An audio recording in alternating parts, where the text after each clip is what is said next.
کہ وَمَن يَتَّقِ اللَّهَ يَجْعَل لَّهُ مَخْرَجًا، اور جو اللہ اس کا تقوی اختیار کرتا ہے اللہ اس کے لیے نکلنے کے اسباب پیدا کر دیتا ہے۔ وَيَرْزُقْهُ مِنْ حَيْثُ لَا يَحْتَسِبُ، اور اللہ تعالیٰ ایسی جگہ سے اس کو روزی عطا فرماتا ہے جہاں سے اس کا گمان بھی نہیں ہوتا۔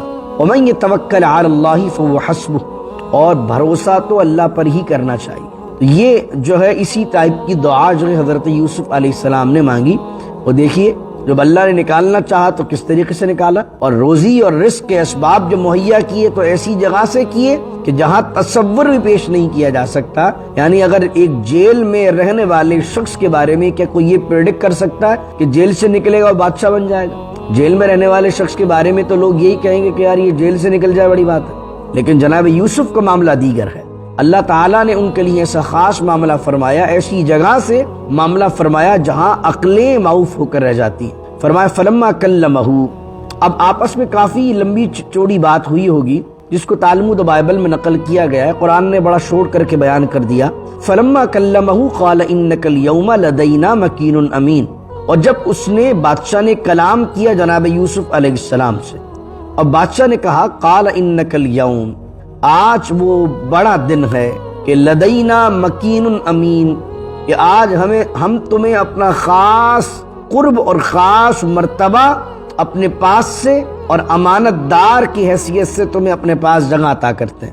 یعنی پہلے تم قیدی تھے، اب قیدی بن کے نکلے ہو، تو اب جو ہے ہم تمہیں اپنی خاص کیبنٹ میں، مکین کا معنی تمِّن لسانی یفقہوا قولی، اللہم صلی علی سیدنا و مولانا محمد معدن الجود والکرم وآلہ وصحبہ وبارک وسلم۔ وقال الملك ائتوني به استخلصه لنفسي فلما كلمه قال انك اليوم لدينا مكين امين۔ صدق اللہ مولانا العظیم۔ 13ویں سپارے کی یہ دوسری آیت ہے، اور سورہ یوسف کی آیت نمبر 54 کو میں نے آپ کے سامنے جو ہے وہ تلاوت کیا ہے، اور آج کے درس کا آغاز بھی ہم یہیں سے کر رہے ہیں۔ اس سے پہلے سماعت کر لیجئے جو 12ویں سپارے کی آخری آیت ہے اور 13ویں سپارے کی پہلی آیت ہے۔ کچھ مفسرین نے اس آیت کے بارے میں کہا ہے کہ یہ زلیخا کا قول ہے۔ جو کل میں نے بیان کیا تھا نا کہ جناب یوسف نے کہا کہ یہ سارا معاملہ اپنی پاک دامنی کا اظہار کے لیے میں نے اس لیے کیا ہے کہ میں نہیں چاہتا کہ عزیز مصر میرے بارے میں غلط سوچے، انی لم اخنہ بالغیب، اور کہ میں نے اس کی غیابت میں اس کے ساتھ کوئی خیانت کی ہے۔ کچھ مفسرین نے کہا یہ قول جو ہے وہ زلیخا کا ہی ہے، اور وہ کہتے ہیں پیچھے والی آیت سے ملاتے ہیں کہ قالت امرأۃ العزیز الآن حصحص الحق انا راودتہ عن نفسی، اور عزیز مصر نے کہا حق واضح ہو گیا ہے اور میں نے ہی پھسلانا چاہا تھا اس کو اپنی طرف، اور یوسف سچوں میں سے ہے، اور اس لیے میں نے کیا ہے تاکہ سب جان لیں کہ میں خیانت نہیں کرنا چاہتی اس کے پیٹھ پیچھے، کیونکہ جناب یوسف جیل میں تھے اور یہ بیان بادشاہ کے دربار میں آ کر زلیخا دے رہی تھی، تو جناب یوسف کی غیر موجودگی میں نہیں چاہتی کہ ان کے بارے میں کوئی ایسی بات کروں۔ وَأَنَّ اللَّهَ لَا يَهْدِي كَيْدَ الْخَائِنِينَ، اور اللہ تعالیٰ جو خیانت کرنے والوں کی چالوں کو ہدایت نہیں دیتا، رہیاب نہیں کرتا۔ وہی جملے اس نے کہے وما ابرئ نفسی، جو اس آیت سے زلیخا مراد لیتے ہیں وہ یہ کہتے ہیں کہ جناب زلیخا جو ہیں وہ ایمان لے آئی تھیں، اور جب ہی انہوں نے کہا وَأَنَّ اللَّهَ لَا يَهْدِي كَيْدَ الْخَائِنِينَ، تفسیر خازن میں تو یہ بات لکھی ہوئی ہے، اور غالباً قرطبی کے اندر امام قرطبی نے بھی یہ لکھا ہے تفسیر کے اندر کہ جب جیل سے نکالے گئے حضرت یوسف علیہ السلام، تو یوسف علیہ السلام جس کے پاس رہتے تھے عزیز مصر، اس کا انتقال ہو گیا، اور یہاں پر بادشاہ مصر نے آپ کو جو ہے وہ سلطنت عطا فرما دی، اور پھر عزیز مصر کے انتقال کے بعد زلیخا کا نکاح حضرت یوسف علیہ السلام سے کروا دیا گیا۔ تو حضرت یوسف علیہ السلام جب نکاح کے بعد تشریف لائے زلیخا کے پاس، تو کہا وہ جس کو تو طلب کرتی تھی وہ زیادہ پاکیزہ تھا کہ یہ زیادہ پاکیزہ؟ تو ان کا بعد میں نکاح ہوا، اور اس وجہ سے وہ انہیں پاک عورتوں میں شمار کرتے ہیں۔ لیکن اس پہ ڈفرینس آف اپینین ہے. قرآن کریم میں اس کی وضاحت نہیں ہے کہ حضرت زلیخا کا نکاح ہوا تھا کہ نہیں تھا. اور ان کا زلیخا نام بھی میں نے جس سے پہلے اپنے دروس میں بیان کیا ہے, تالمود میں ملتا ہے, یہودیوں کی کتاب میں یا توریت کے اندر زلیخا مل جائے گا آپ کو. قرآن نے تو عزیز مصر کی عورت کہا ہے, زلیخا نام بھی ذکر نہیں کیا. تو ان کا نکاح ہوا تھا یا نہیں ہوا تھا؟ اگر کوئی کہتا نہیں ہوا تھا تو بحث میں پڑھنے کی ضرورت نہیں ہے, کیونکہ کوئی ایسی بات تو ہے نہیں کہ جو قرآن میں مینشن ہو. تو اور کوئی کہے نکاح ہوا تھا تو جب بھی آپ کوئی بحث کرنے کی حاجت نہیں ہے کہ نہیں ہوا تھا. دونوں رائے پائی جاتی ہیں, اور دونوں رائے کے اندر اگر یہ آیت جوڑتے ہیں جناب زلیخا کی طرف تو ان کا ایمان ثابت ہوتا ہے. اب آگے چلیے. وقال الملک ائتونی بہ. یہ بھی سارا معاملہ ہو گیا تو بادشاہ تو پہلے ملنا چاہتا تھا, لیکن اب حضرت یوسف سے انسپائر ہو گیا. وہ انسپائر ہونے کی 3 وجہ تھی. ایک تو یہ تھی کہ انہوں نے تعبیر بتا دی تھی. دوسری وجہ یہ تھی کہ تعبیر صرف نہیں بتائی تھی بلکہ اس کی تدبیر بھی بتائی تھی. اور تیسری وجہ یہ تھی کہ جب تعبیر اور تدبیر بتانے کے بعد حضرت یوسف کو آزاد کرنا وہ چاہ رہا تھا, تو تب بھی آپ جیل سے نہیں باہر آ رہے تھے, بلکہ آپ نے کنڈیشن یہ رکھی کہ پہلے میری پاک دامنی کو ان کے عورتوں کے سامنے بلا کر پیش کیا جائے اور پاک دامنی میری ان کے سامنے ثابت کی جائے. ان 3 چیزوں نے بادشاہ کو بہت انسپائر کیا. تو بادشاہ کہنے لگا وقال الملک, ملک نے کہا, بادشاہ نے کہا, ائتونی بہ, اس معزز شخص کو میرے پاس لے کے آؤ.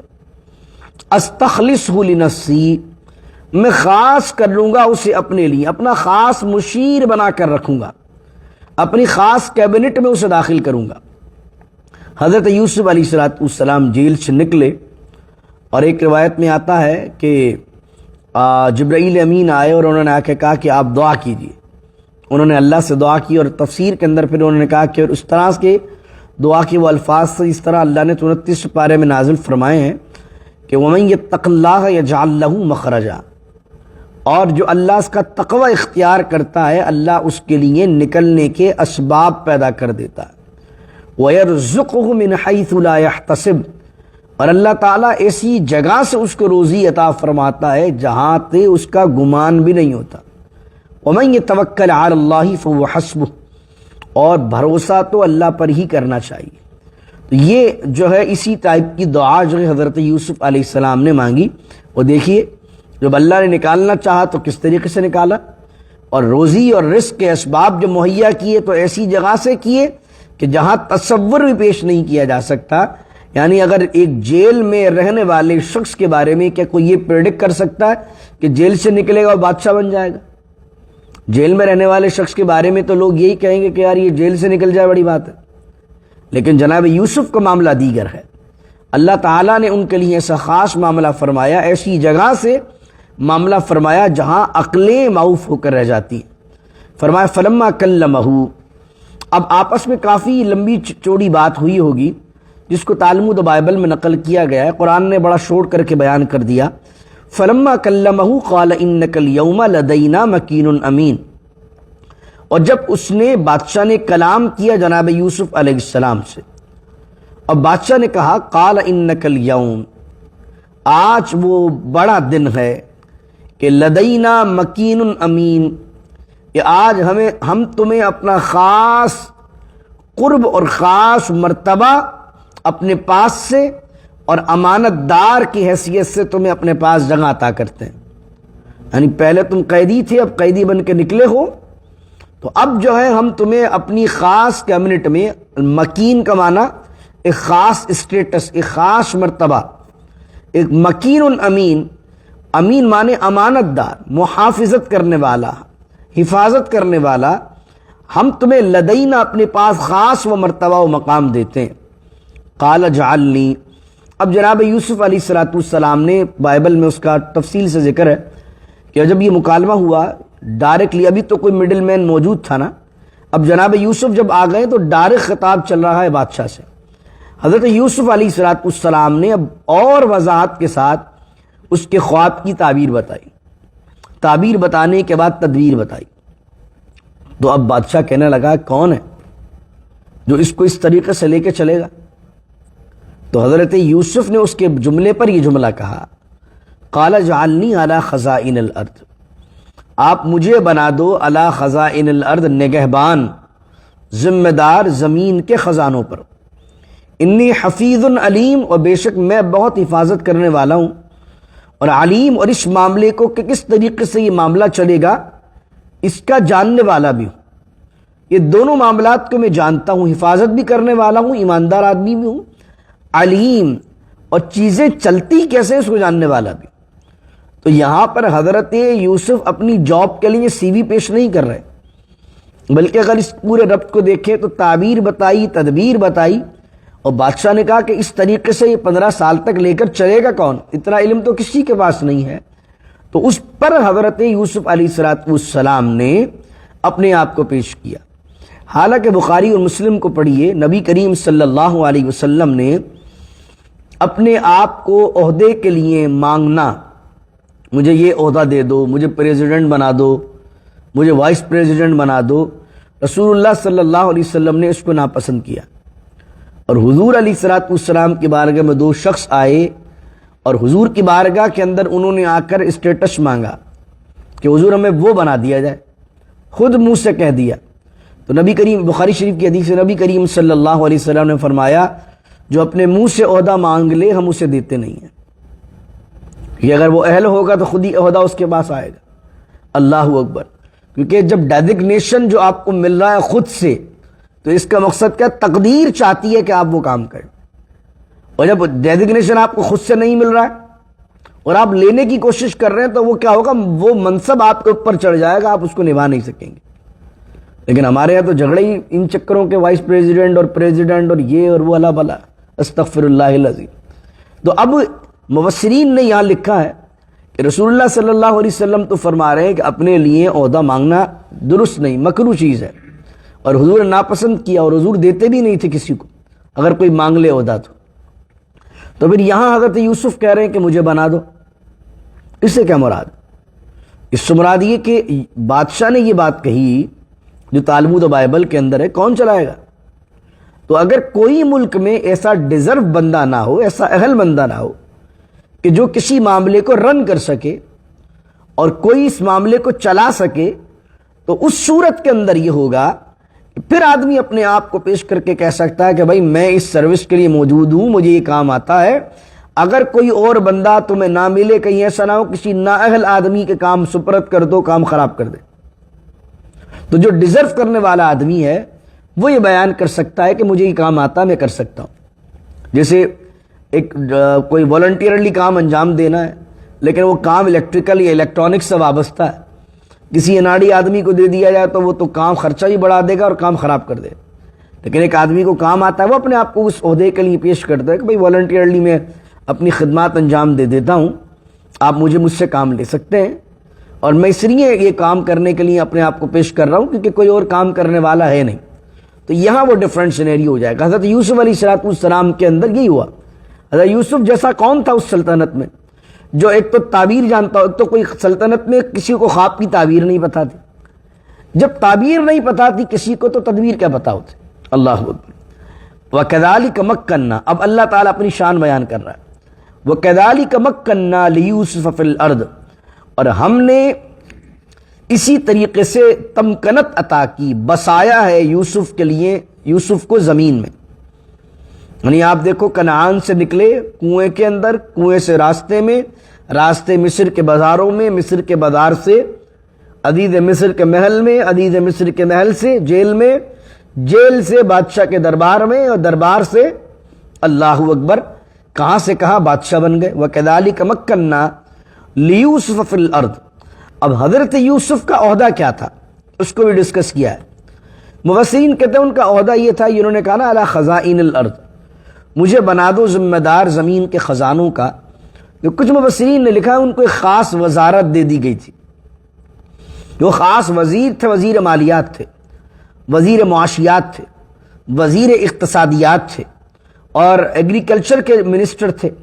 وہ یہ تمام چیزوں کو لک آفٹر کر رہے تھے۔ جبکہ آپ اگر بائبل کو دیکھیں گے، تالمود کو دیکھیں اور قرآن کے ربط ملائیں گے اور مکنّا لیوسف فی الارض کے معنی کو دیکھیں گے تو اس سے مراد یہ ہوتی ہے کہ جس طریقے سے کسی ملک کے اندر پرائم منسٹر کو ایک ساری اتھارٹی ہو جاتی ہے اور پریزیڈنٹ بس صرف اپنی سیٹ پر بیٹھا رہتا ہے، سارا اختیار پرائم منسٹر کے پاس ہو جاتا ہے۔ تو جب اتنا انسپائر ہوا بادشاہ مصر، تو بائبل اور تالمود میں لکھا ہوا ہے کہ اس نے اپنی انگوٹھی، جو بادشاہوں کی نشانی ہوتی تھی، وہ انگشتری اتاری اور اتار کر حضرت یوسف علیہ السلام کو پہنا دی اور کہا آج سے اس ملک کا ہر اختیار آپ کے پاس ہے اور میں تو بس تخت پر بیٹھا رہوں گا۔ اور تالمود میں تو یہ تو تخت بھی اس نے آپ کے حوالے کر دیا۔ تو وہ جو ہے نام کا بادشاہ رہا، باقی ساری جو اختیارات تھے وہ سارے اختیارات کس کے اندر آ گئے؟ پرائم منسٹر کے پاس آ گئے، یعنی حضرت یوسف کے پاس آ گئے۔ بالکل اس کو اسی انداز سے اگر اس ملک آج کل دیکھنا چاہیں تو اس وقت پاکستان کی ڈیموکریسی بھی اس طرح چل رہی ہے، پرائم منسٹر کے پاس سارے اختیارات ہیں اور اس کے اوپر جو ہے آپ دیکھیں پریزیڈنٹ کا معاملہ اتنا رول نہیں ہے۔ اگر اس کو بادشاہی نظام میں دیکھنا چاہیں گے تو آپ جاپان کو دیکھ لیجیے۔ جاپان کے اندر کیا ہے؟ بادشاہوں کو ایک آنری رشتہ دیا گیا ہے، صرف اسٹیٹس، وہاں پر آج بھی بادشاہی نظام ہے، لیکن جو رول کرتا ہے جاپان کو پورا، وہ ڈیموکریسی رول کرتی ہے، الیکشنز ہوتے ہیں، لیکن بادشاہ وغیرہ جو ہے اس کی فیملی جو ہے وہ معاملہ چلتے رہتے ہیں، وہ جسٹ آنری ایک اسٹیٹس ہے۔ تو اس طریقے سے سمجھ لیجئے کہ وہ جو بادشاہ مصر تھا اس کی حیثیت ایک آنری ہو گئی کہ بھئی وہ بادشاہ ہے، لیکن جو تمام چیزوں کا اختیار تھا، کیا کرنا ہے کیا نہیں کرنا ہے، یہ سب کا سب حضرت یوسف علیہ السلام کے انڈر میں آ گیا۔ اللہ اکبر۔ اللہ کہہ رہا وَكَذَلِكَ مَكَّنَّا لِيُوسُفَ فِي الْأَرْضِ، اور ہم نے اسی طریقے سے تمکنت عطا فرمائی، بصیرہ عطا فرمایا یوسف علیہ السلام کو زمین میں۔ يَتَبَوَّأُ مِنْهَا حَيْثُ يَشَاءُ، وہ جہاں چاہے اس زمین میں اپنا ٹھکانہ بنائے، یعنی اتنا اختیار ہے، جہاں چاہے اپنا محل بنا دیں، جہاں چاہے رہنا بسنا شروع کر دیں۔ یہ بات کیوں کہی؟ کیونکہ پہلے ٹھکانے مخصوص تھے، کنویں میں تھے، بازار میں آئے، عزیز مصر کے گھر میں تھے، جیل میں تھے، کہیں اپنی مرضی سے معاملات نہیں چل رہے تھے، اور اب ایسی تمکنت اور ایسی ملکیت دے دی کہ جہاں چاہے وہاں اختیار حضرت یوسف کا ہے۔ نصیب برحمتنا من نشاء، اور ہم پہنچاتے ہیں ہم جس کے پاس اپنی رحمت کو چاہتے ہیں۔ اللہ جس کے پاس اپنی رحمت پہنچانا چاہتا ہے اس کے پاس اپنی رحمت کو اس طرح پہنچا دیتا ہے۔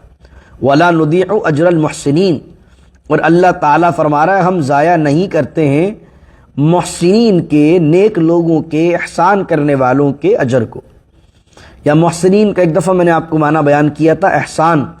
ہم تو احسان یہ سمجھتے ہیں اردو میں کہ آدمی کسی کو زیادہ پیسے دے دے تو احسان کر دے، کسی کے ساتھ بھلائی کر دے تو احسان کر دے۔ حدیث اور قرآن میں احسان کا بڑا مفہوم ہے۔ احسان نکلا حسن سے، یعنی ہر عبادت کو اور ہر کام کو پرفیکشن کے ساتھ جو ادا کرتا ہے اس کو کہتے ہیں محسن۔ تو اللہ کہہ رہا ہے جو پرفیکشن کے ساتھ کام کرتے ہیں ہر کام کو، اللہ ان کے اجر کو ضائع نہیں کرتا۔ اور یہ تو دنیا کا معاملہ ہے۔ اللہ کہتا ہے وَلَأَجْرُ الْآخِرَةِ خَيْرٌ لِّلَّذِينَ آمَنُوا وَكَانُوا يَتَّقُونَ، اور آخرت کا اجر ان کے لیے بہت بہتر ہے اس دنیا کے اجر سے، جو ایمان لائے، وَكَانُوا يَتَّقُونَ، جو پرہیزگاری اختیار کرتے ہیں۔ اب یہ معاملہ ہو گیا۔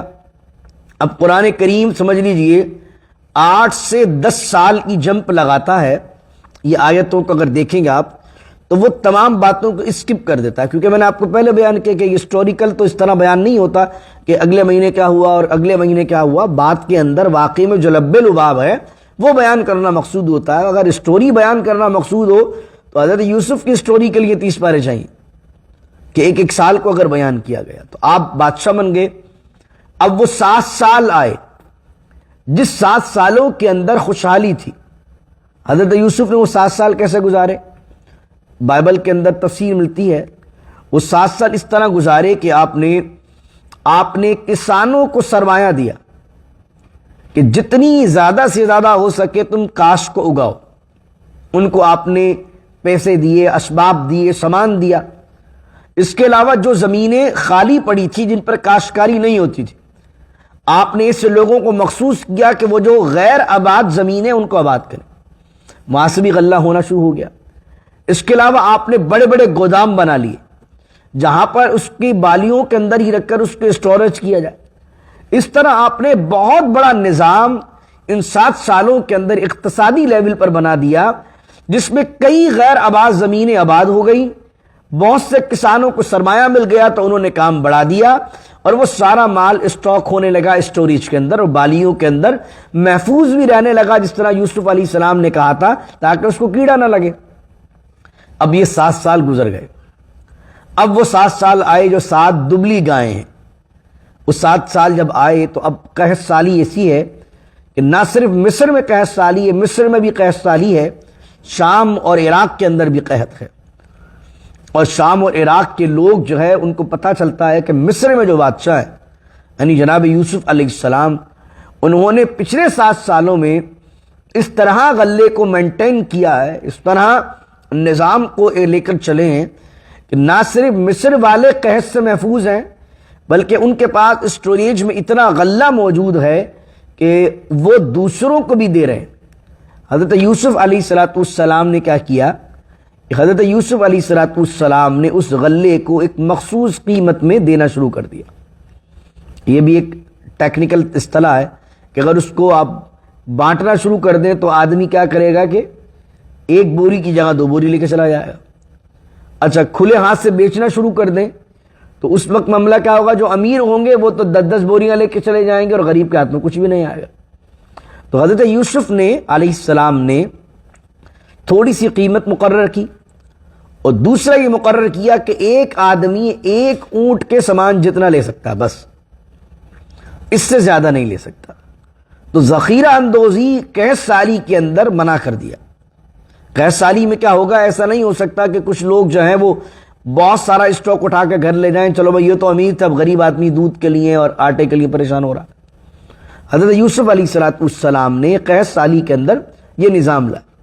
تو ہمارے علماء نے اسی معاملے کو دیکھتے ہوئے، یہ جو کسی ملک میں اگر قحط سالی آ جائے تو اگر کوئی حکومت، کوئی گورنمنٹ یہ نظام لے آتی ہے کہ بھائی اتنا آٹا یا اتنی دالیں یا اتنے دودھ کے معاملات جو ہیں وہ ایک فیملی بیئر کر سکتی ہے، لے سکتی ہے، اس سے زیادہ نہیں لے سکتی ہے، تو وہ اس معاملے کو حضرت یوسف کی اس ٹریجڈی کے ساتھ جوڑتے۔ ابھی سارا جب معاملہ ہوا تو عراق اور شام سے لوگ آنے لگے، تو یہاں پر کنعان کے اندر جہاں پر یعقوب علیہ السلام اپنے بیٹوں کے ساتھ رہتے تھے، آپ کے 10 بیٹے اب یوسف علیہ السلام کی خبر سن کر مصر آئے آپ سے غلہ خریدنے کے لیے، آپ سے راشن خریدنے کے لیے۔ اب یہ جو میں نے ڈیٹیل بیان کی ہے، ڈیٹیل قرآن کریم کے اندر لفظی طور پر بیان نہیں، یہ تفاسیر میں لکھی ہوئی ہے، بائبل تالمود میں موجود ہے۔ قرآن ڈائریکٹ بات کرتا ہے حضرت یوسف علیہ السلام کے اقتدار میں آنے کی، اور ڈائریکٹ پھر بات کرتا ہے جناب یوسف علیہ السلام کے بھائیوں کے آنے کی، یعنی وہ 7 سال خوشحالی کے کیسے رہے اور کس طریقے سے انہوں نے کام کیا، وہ پیچھے مفہوم آ گیا۔ جب انہوں نے تعبیر بیان کر دی تھی تو تدبیر بھی اسی طرح کر لی، جب اقتدار ان کے ہاتھ میں آ گیا تو آٹومیٹیکلی جب بات سمجھ میں آ گئی تو چلیے آگے چلیے۔ زیادہ ڈیٹیل یہاں نہیں دی کیونکہ بائبل کے اندر آلریڈی اس کا ذکر آ چکا۔ پھر فرمایا کہ وجا اخوت یوسف، اب یہ 10 بھائی تھے، کتنے اگر آپ کو یاد ہو؟ 12 بھائی تھے۔ ایک بھائی جو سگے تھے حضرت یوسف علیہ السلام کے، جن کا نام تھا بنیامین۔ حضرت یعقوب علیہ السلام انہیں اپنے سے جدا نہیں کرتے تھے یوسف علیہ السلام کے بعد، تو بنیامین سب سے چھوٹے تھے، جناب یوسف سے بھی چھوٹے تھے، تو بنیامین کو حضرت یعقوب نے اپنے پاس رو کے رکھا، اور یہ 10 بھائی ایک ساتھ آئے مصر میں حضرت یوسف کے پاس۔ تو قرآن کہتا ہے وَجَاءَ إِخْوَةُ يُوسُفَ فَدَخَلُوا عَلَيْهِ فَعَرَفَهُمْ وَهُمْ لَهُ مُنْكِرُونَ، اور جب آئے یوسف کے بھائی فَدَخَلُوا عَلَيْهِ، اور اس کے گھر میں، اس کے دربار میں، اس کے محل میں داخل ہوئے، فَعَرَفَهُمْ، تو یوسف علیہ السلام نے ان بھائیوں کو پہچان لیا، وَهُمْ لَهُ مُنْكِرُونَ، اور وہ لوگ یوسف علیہ السلام کو نہیں پہچانے، کیونکہ 22 سال کا عرصہ گزر گیا، اور ایک روایت میں 40 سال گزر گئے، ان کے ذہن و گمان میں بھی نہیں کہ جس بچے کو، چھوٹے سے کم سن بچے کو ہم نے کنویں میں ڈالا تھا، آج وہ مصر کا بادشاہ بن کے غلے بانٹ رہا ہوگا۔ وَهُمْ لَهُ مُنْكِرُونَ، قرآن کہتا وہ نہیں پہچانے۔ وَلَمَّا جَهَّزَهُمْ بِجَهَازِهِمْ قَالَ ائْتُونِي بِأَخٍ لَكُمْ مِنْ أَبِيكُمْ، قرآن کہتا ہے کہ ولما جہزہم بجہازہم، جہاز کس کو کہتے ہیں؟ جہاز کہتے ہیں سامان کو تیار کر کے رکھنا. ولما جہزہم، اور ان کے لیے سامان کو تیار کیا، جو حضرت یوسف کی ٹیم تھی پورا راشن پیک بناتی تھی. ولما جہزہم، اور انہوں نے ان کے لیے سامان کو تیار کیا، بجہازہم، اور ان کا سامان ان کے حوالے کیا. اور اب حضرت یوسف نے کہا قال ائتونی بأخ لکم من ابیکم، اور تمہارے باپ کی طرف سے تمہارا جو بھائی لگتا ہے آئندہ آؤ تو اسے بھی ساتھ لے کے آنا.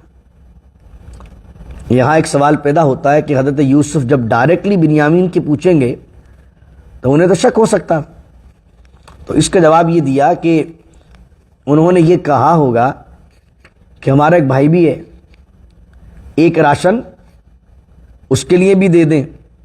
کبھی آپ مدینۃ المنورہ میں اور مکۃ المکرمہ میں اگر لنگر بانٹیں تو آپ کو اندازہ ہوگا کہ جو ہمارے دیسی لوگ ہیں جب ان کو لنگر دے تو وہ کہتے ہیں میرے 2 بھائی ہوٹل میں بھی ہیں، میرے بھائی 2 ہوٹل میں، میری امی بھی آئی ہوئی ہیں، تو 3 تھیلیاں دے دو. تو یہ کامن انداز ہوتا ہے نا، یہ جب لنگر بٹ رہا ہو تو اس طرح ہی معاملات چل رہے ہوتا ہے. تو انہوں نے اس طرح بات کہی ہوگی کہ ہمارے 11واں بھائی بھی ہے، وہ نہیں آیا، والد صاحب کی خدمت میں، اور والد صاحب بزرگ ہیں، نہیں آ سکتے. تو حضرت یوسف نے جب یہ بات سنی تو حضرت یوسف نے کہا چلو اس دفعہ تو نہیں لائے ہو، لیکن آئندہ آؤ تو اس بھائی کو بھی لے آنا، کیونکہ وہ صحت مند جوان آدمی ہے. والد کا تو میں دے دیتا ہوں، چلو بزرگ آدمی ہے، لیکن بھائی کا نہیں دوں گا. ابھی بھائی آئے گا ساتھ تو میں دوں گا، تاکہ میں یقین کروں کہ بھائی ہے کہ نہیں ہے تمہارا. اور اس انداز سے آپ چاہ رہے تھے کہ آپ کی بھائی بنیامین سے ملاقات بھی ہو. الا ترون انی اوفی الکیل، اور اپنے بھائی کو لے کے آنا. اب اپنی بات کرتے ہیں، کیا تم نہیں دیکھتے ہو انی اوفی الکیل، میں کیسے پیمانے بھر بھر کر لوگوں کو دیتا ہوں. وانا خیر المنزلین، اور میں کتنا اچھا مہمان نوازی کرنے والا ہوں. میری مہمان نوازی میں تم نے کوئی کمی دیکھی؟ وانا خیر المنزلین، اور میں بہترین مہمان نوازی کرنے والا ہوں. اب سن لو ایک اور بات، اب سختی کا لہجہ. فَإِن لَّمْ تَأْتُونِي بِهِ، اور اگر تم نہیں لائے اپنے اس بھائی کو، فَلَا كَيْلَ لَكُمْ عِندِي، تو کوئی غلہ، کوئی راشن میرے پاس نہیں ہے تمہارے لیے. وَلَا تَقْرَبُونَ، اور میرے قریب بھی مت آنا. پھر قَالُوا سَنُرَاوِدُ عَنْهُ، تو وہ کہنے لگے بھائی 10 کے 10، سَنُرَاوِدُ عَنْهُ، ہم بہت پسلائیں گے. سنراودو یہ وہی لفظ آ گیا جو راودہ یراودو جو آیا تھا عزیز مصر کی عورت کے لیے، یعنی نرم بات سے کوئی چیز، نرم باتیں کر کے کوئی چیز طلب کرنا. ہم ریکویسٹ کریں گے، اور ریکویسٹ کر کے ان کے دل کو بہلائیں گے، اور ان کے دل کو، اپنے والد کے دل کو اس طرف مائل کر لیں گے اس بات پر کہ وہ ہمارے ساتھ اپنے بیٹے بنیامین کو بھیج دیں، ہمارے بھائی کو. وَإِنَّا لَفَاعِلُونَ، اور ہم ضرور کر لیں گے یہ کام، آپ بے فکر رہیے. وَقَالَ لِفِتْيَانِهِمْ، اب یہ سب لوگ باہر نکلے تو حضرت یوسف نے اپنے ان نوکروں کو، خدمتگاروں کو بلایا جو سامان رکھتے تھے لوگوں کا، ان کے اونٹوں پر، ان کی سواریوں پر. وقال، اور حضرت یوسف نے کہا لِفِتْيَانِهِ، اپنے ان نوجوانوں سے جو خدمتگار تھے، اجعلوا بضاعتهم فی رحالہم. بداعتہم کا معنی جو چیز سے سامان خریدا جائے، پیمنٹ، پونجی، وہ مال جس سے کوئی راشن خریدا جاتا ہے. حضرت یوسف علیہ السلام نے اپنے خدمتگاروں سے کہا اجعلوا بضاعتہم فی رحالہم، رکھ دو ان کی پونجی، ان کی پیمنٹ، فی رحالہم، ان کے اونٹوں پر جو تھیلے لگ دے ہوئے ہیں، بوریاں جو ہیں، ان بوریوں کے اندر ان کی پیمنٹ کو رکھ دو، جو پیمنٹ انہوں نے مجھے دی ہے.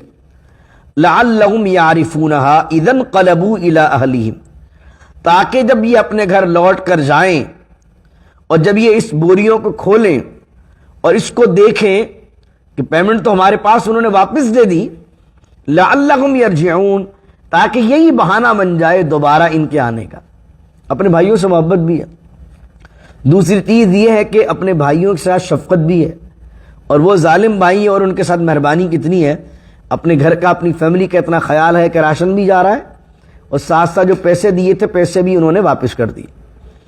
فلما رجعوا، اب یہ 10 کے 10 بھائی حضرت یوسف علیہ السلام کی بارگاہ سے ہو کر حضرت یعقوب علیہ السلام کے پاس پہنچے. فلما رجعوا الی ابیہم، قرآن کہتا ہے بس بہرحال جب وہ اپنے والد کے پاس واپس پلٹے، قالوا یا ابانا منع منا الکیل، اے ہمارے والد منع کر دیا گیا ہے ہم سے غلے کو آئندہ. فارسل معنا، تو آپ بھیج دیجیے ہمارے ساتھ، اخانا ہمارے بھائی کو، نقتل و انا لہ لحافظون، ہم خوب بھر بھر کر غلہ لے کر آئیں گے اور ہم بہت حفاظت کرنے والے ہوں گے بنیامین کی. حضرت یعقوب نے جب ان کی بات یہ سنی تو کہا قال هل آمنکم علیہ، کہا کیا میں تم پر اعتبار کروں گا؟ قال هل آمنکم علیہ، کیا میں اعتبار کروں تم پر؟ اب الا کما امنتکم علی اخیہ من قبل، جیسے میں نے تمہارا پہلے اعتبار کیا تھا بنیامین کے بھائی یوسف علیہ السلام کے بارے میں. فاللہ خیر، اب یہ کہ اس سے پہلے والے جملوں کو ملائیے، یہ کہہ رہے تھے ہم بہت اچھی حفاظت کریں گے اس کی. یعقوب علیہ السلام نے کہا فاللہ خیر حافظا، سب سے بہتر حفاظت کرنے والا ہے اللہ، وہو ارحم الراحمین، اور وہ سب سے بڑھ کر رحم کرنے والوں میں رحم کرنے والا ہے، سب سے بڑھ کر رحم کرنے والا ہے. فاللہ خیر حافظا وہو ارحم الراحمین. جب بھی بچے اگر کہیں نکل رہے ہوں، اسکول جا رہے ہیں، ٹریول پر جا رہے ہیں، آپ کہیں جا رہے ہیں، تو فاللہ خیر حافظا وہو ارحم الراحمین پڑھ کر ایک دوسرے پر پھونک دیا کریں. جہاز، یہ سیکیورٹی، کوئی چیز اتنی حفاظت نہیں کرے گی، سب سے بڑھ کر جو حفاظت کرے گا وہ اللہ حفاظت کرے گا. ولما فتحوا متاعهم، اور جب انہوں نے اپنی سامانوں کی بوریوں کو کھولا، وجدوا بضاعتهم، اور اس میں سے پایا اپنی اس پیمنٹ کو، ردت الیہم، جو انہیں لوٹا دی گئی. اب دیکھیے ان کی خوشی، ایکسائٹمنٹ دیکھیں نا، آدمی اتنی دور جائے، چیزیں لے کے رہے، پیسے بھی واپس مل جائیں.